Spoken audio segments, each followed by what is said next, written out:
Welcome back to the Pollination Podcast. In my last episode, I made the strongest case I could against ELAP, NAP, and rainfall index insurance, the subsidy programs I actually use in my operation.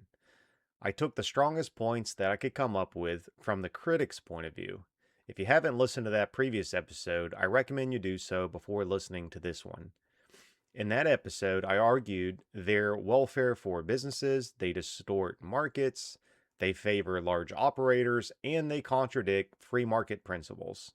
Some of you agreed. Some of you were upset I even made those arguments. And some of you have been waiting to hear how I reconcile all of that with the fact that I still use these programs. So today, I'm making the case for agricultural subsidies in beekeeping. This episode is my actual position, and I'm going to respond directly to the arguments from the last episode while making the case for why these programs serve a legitimate purpose, not just for my own operation, but for the beekeeping industry and agriculture more broadly.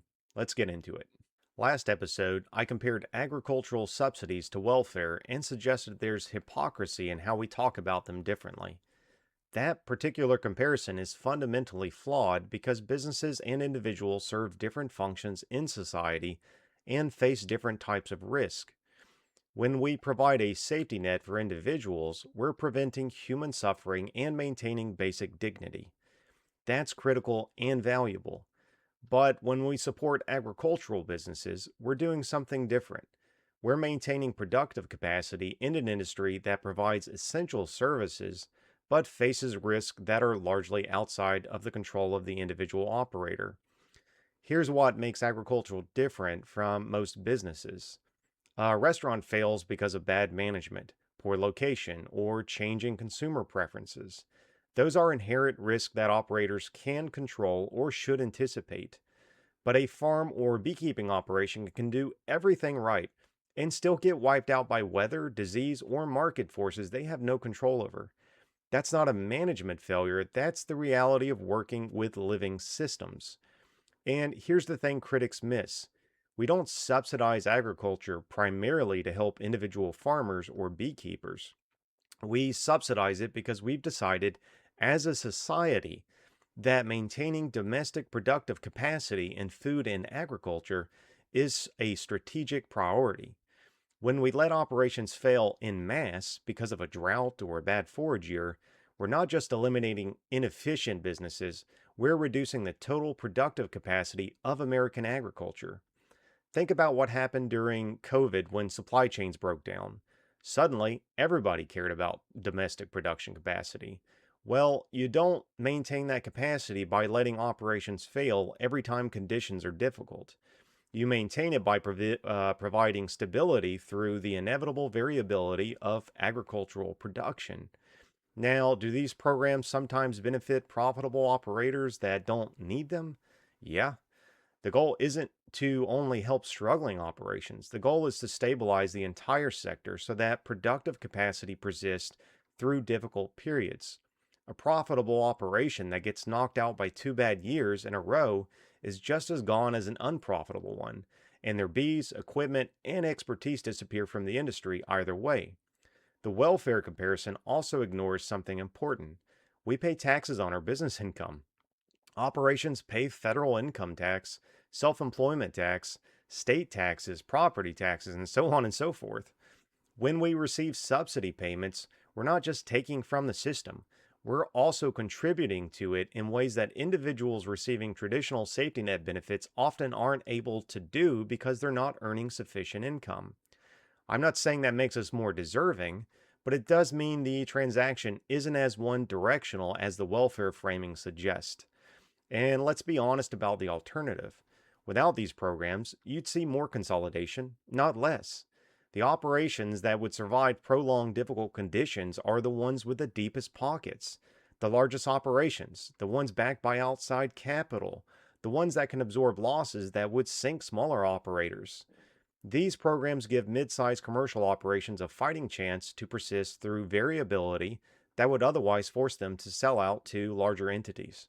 The moral hazard argument sounds compelling in theory, but it doesn't hold up when you understand how beekeeping actually works and what these programs actually incentivize.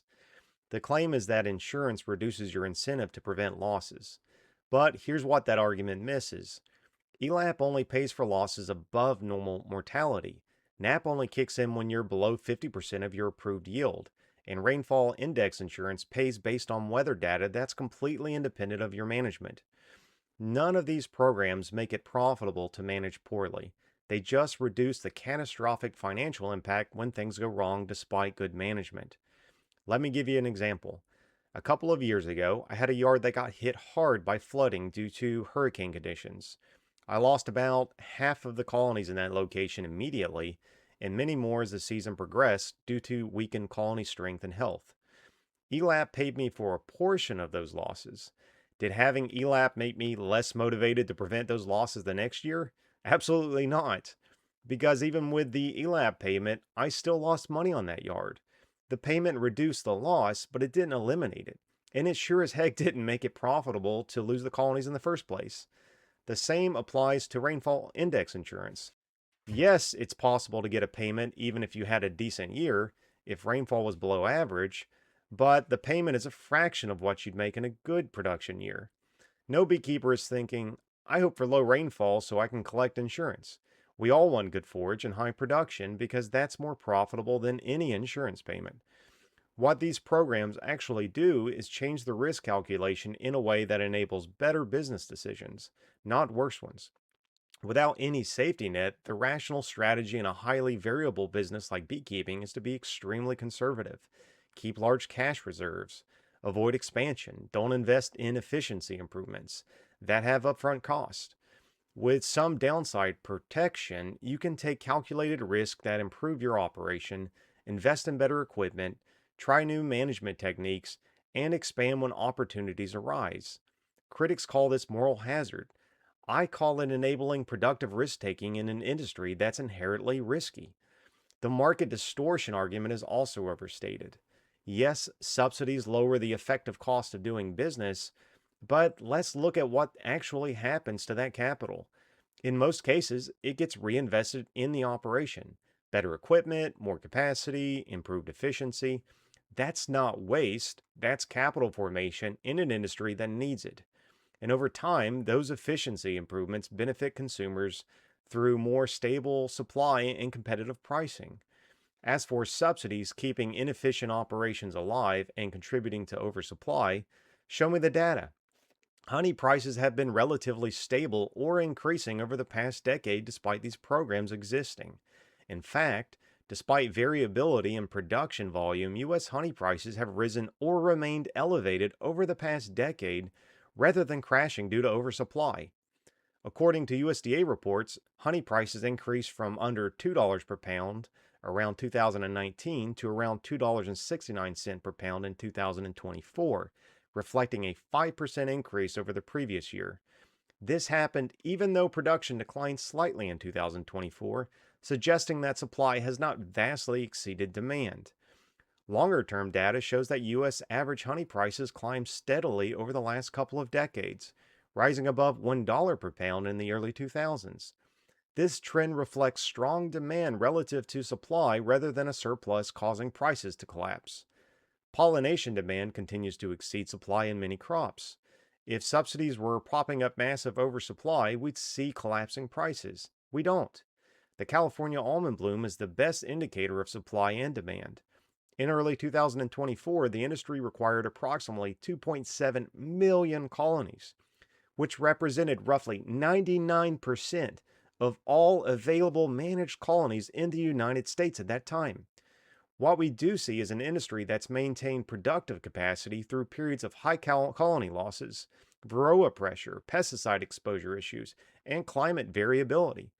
Without programs that help operators absorb those shocks, we'd have seen more dramatic consolidation and potentially genuine shortages in services. The argument that subsidies accelerate consolidation and create barriers to entry is one I take seriously because there is some truth to it. But the alternative isn't better, it's worse. Yes, larger operations are better positioned to access and maximize these programs. That's a legitimate concern. But let's think through what happens without these programs. During a widespread bad year, drought, poor forage, high losses, which operations survive? The ones with the most capital reserves. And those are almost always the largest operations or those backed by outside investment. Mid-sized commercial operations, the 500 to 2,000 hive range, are actually the most vulnerable in a purely free market. They're too large to have outside income sustaining them like sideliners might, but too small to have the capital reserves of operations running 10 plus thousand hives. These programs provide a cushion that helps mid-size operations persist, which maintains more diversity in the industry than you'd have otherwise.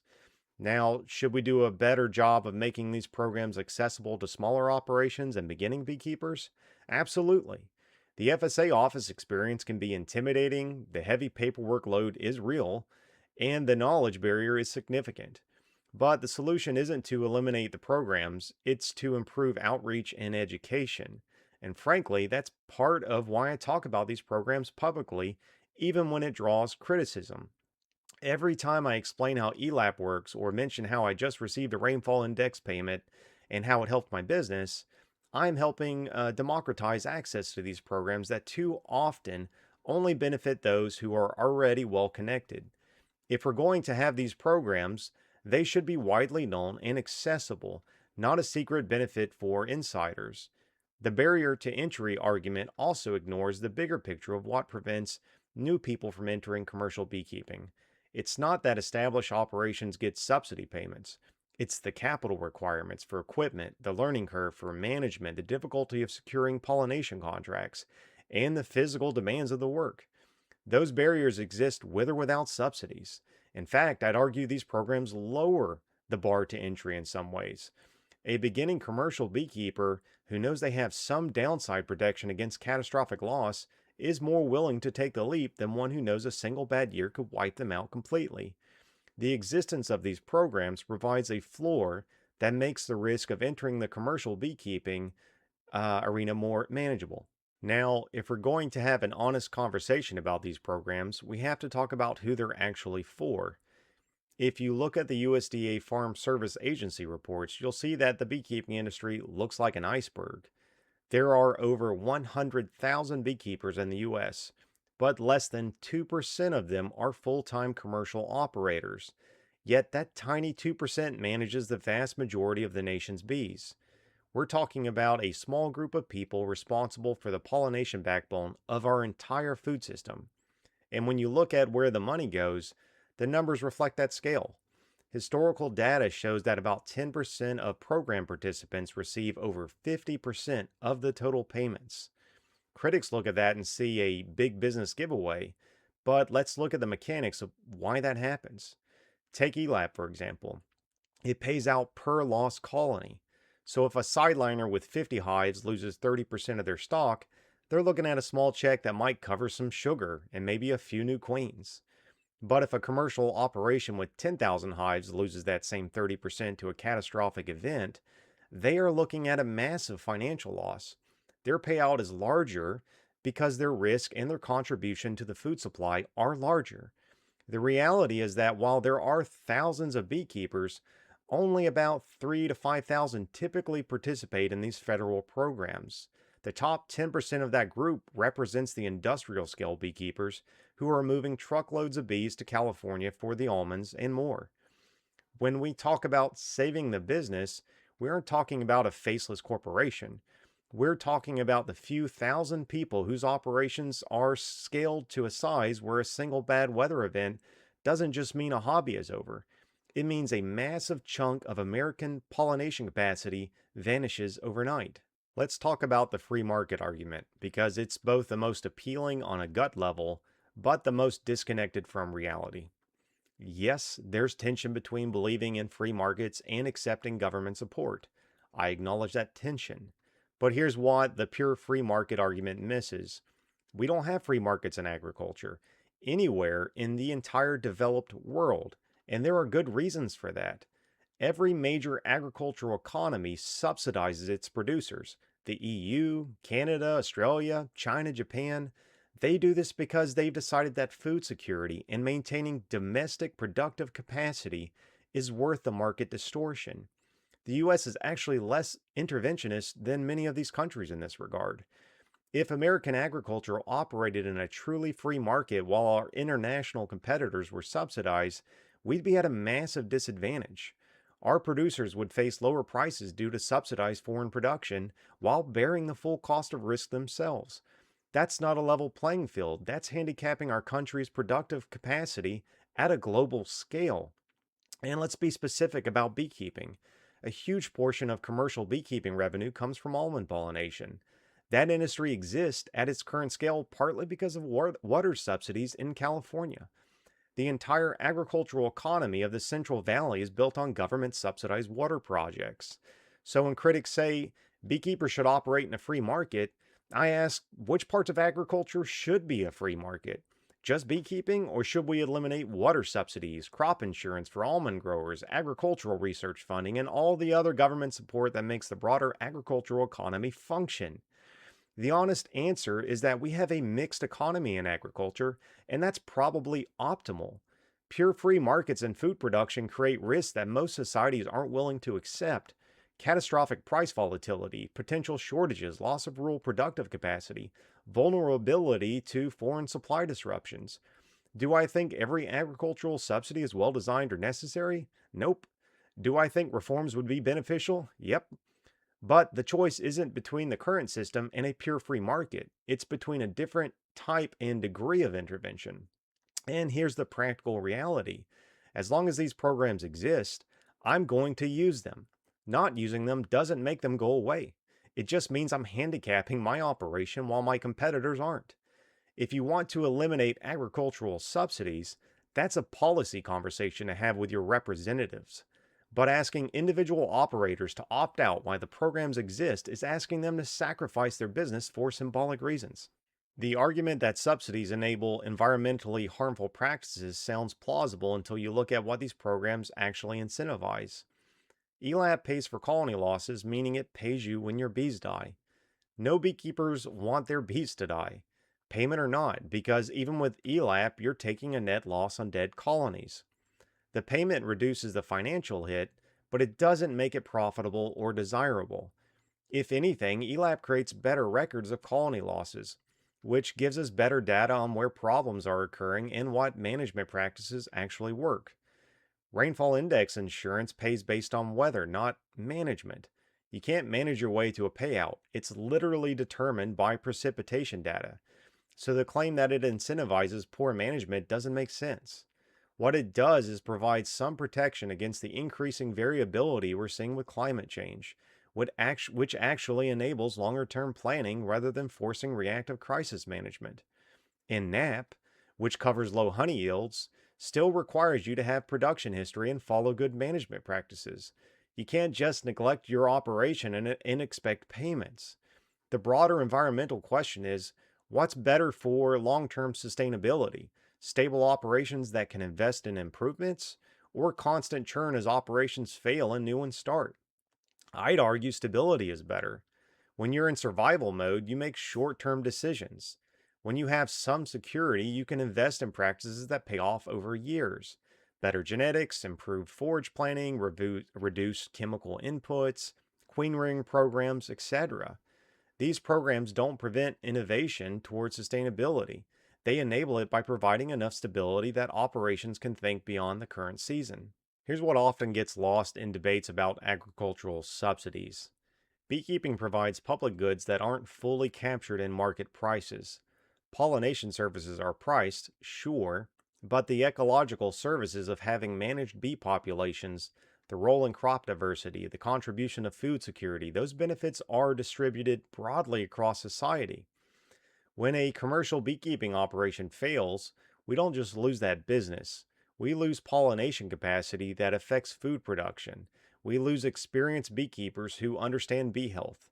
We lose genetic diversity in bee breeding programs. Agricultural subsidies are partly a recognition that farming and beekeeping produce benefits beyond what's captured in market transactions.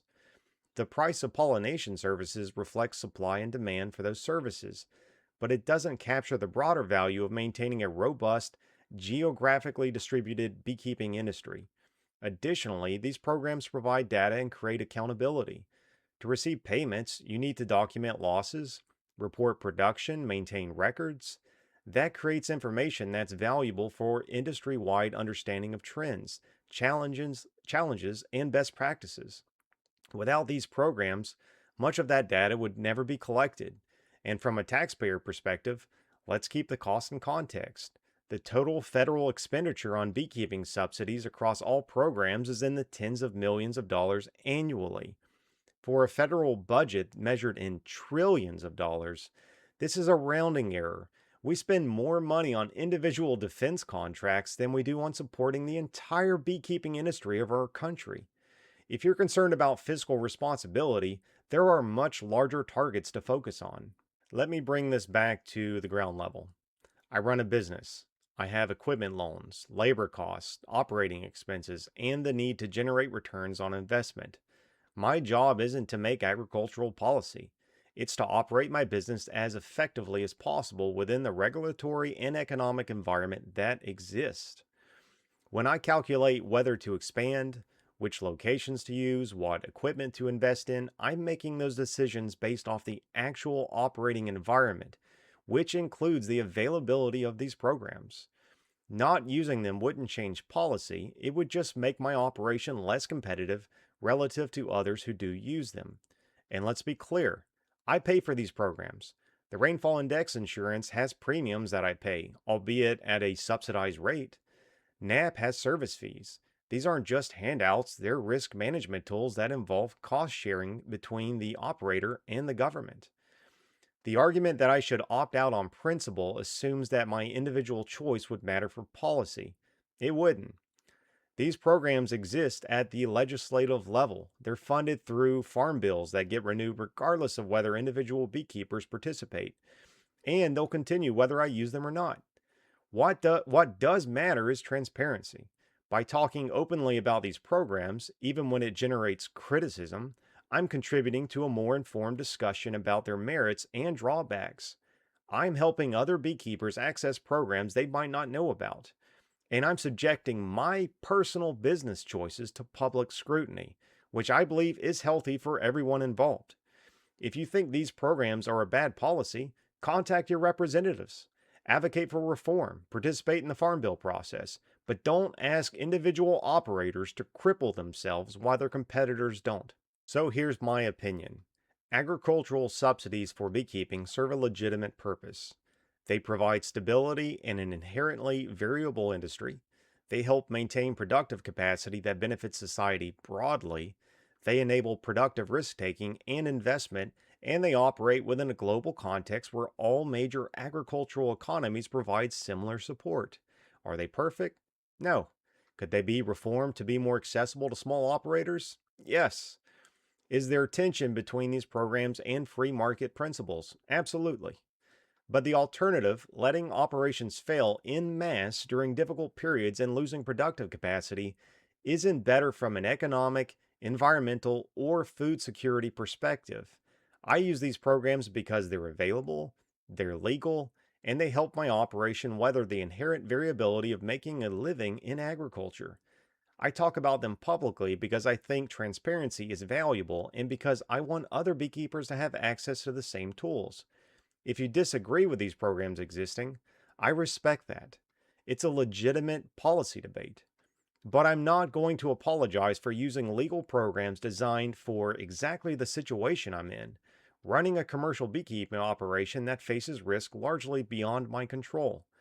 That's my actual position. Let me know what you think in the comments, and let me know what other controversial topics you'd like me to tackle in future Devil's Advocate episodes. Thank you for tuning into the Pollination Podcast. My name is Matthew Walker, owner of Walk in the Woods Apiary. I hope I have answered some of your beekeeping questions. Please leave your comments down below. If you would like to be a guest on the show, please reach out to me at thepollinationpodcast@gmail.com.